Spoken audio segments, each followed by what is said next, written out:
Just My Type is a pretty decent film. The actual events within the film aren't that interesting, but the characters are really likeable, and if you are a fellow writer, I think you'll be able to relate to various things throughout this.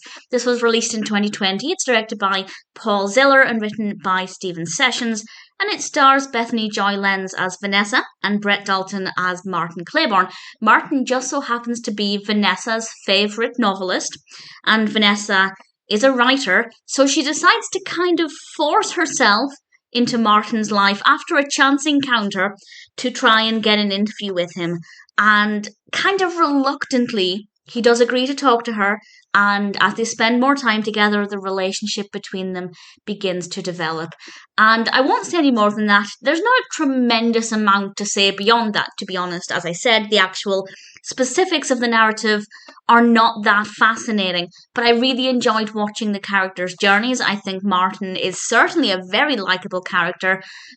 With Vanessa, it took me a little bit longer to like her. I didn't dislike her. It just took a little bit longer for me to want to follow her journey. But eventually I got there, and I was obviously invested in their relationship and what it was like for them on screen as a pairing. I think the on-screen chemistry was really good, and the sparks between them were very convincing. So no problems with the characters.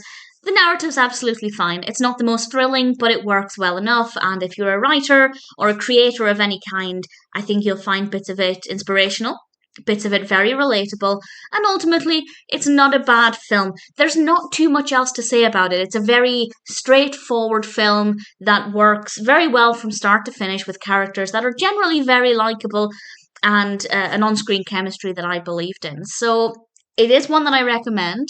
If you're looking for a thrilling experience, this is not going to be it. But it's a very easy, comforting, reassuring watch, and with the added benefit of being relatable for writers. So if it sounds like it would appeal to you, or if you're just looking for a very straightforward rom-com, then Just My Type is definitely worth watching. I wouldn't watch it again, but it's not a bad film, and I certainly enjoyed watching it once.